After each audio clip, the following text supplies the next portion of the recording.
म्हणतात लय मोठा होता.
माझा आगे का आगे असतील का म्हणलं ते सांगितलं ते ना की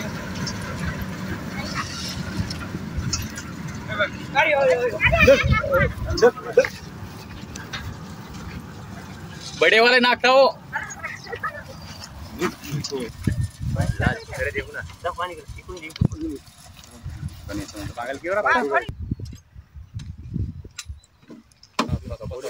तर मित्रांनो आपण बघू शकता हा एक बिग साईजचा एनियन स्पेक्टिकल कोब्रा म्हणजेच नागे जातीचा साप असून या सापाला वेगवेगळ्या भाषेमध्ये नाग, गिवान, फिटार, खरीस या नावाने देखील ओळखलं जातं.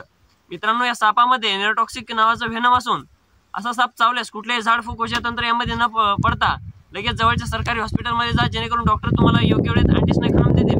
त्यानंतर तुम्हाला कुठल्याही प्रकारचा धोका किंवा हानी निर्माण होणार नाही.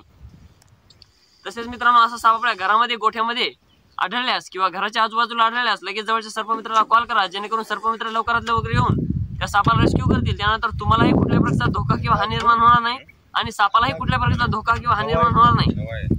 मित्रांनो आज आमच्या शेतामध्ये सोयाबीनचा एक ढीग काढता वेळेस काही माणसांना हा साप आढळून आला होता. त्यानंतर त्यांना भीतीच्या कारणास्तव ते काम करायला नकार देत होते. त्यानंतर आपण या ठिकाणी त्वरित पोहोचलो आणि आता या सापाला आपण इथं रेस्क्यू केले. मित्रांनो आपण बघू शकता खूप असा अग्रेसिव्ह हा कोब्रा साप आहे.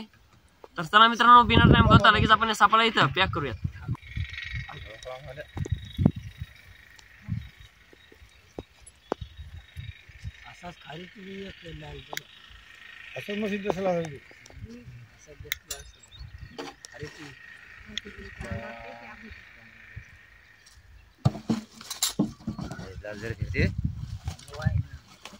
म्हणजे कार्यक्रम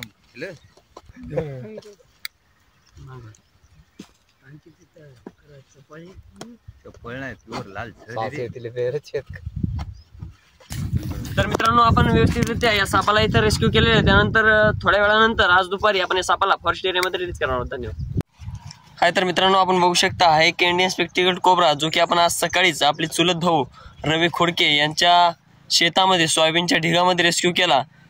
मित्रांनो आज देखील आपल्यासोबत आपला व्हिडिओ शूट करण्यासाठी कोणीही नसल्या कारणाने आपण सेल्फीमध्ये व्हिडिओ शूट करतायत.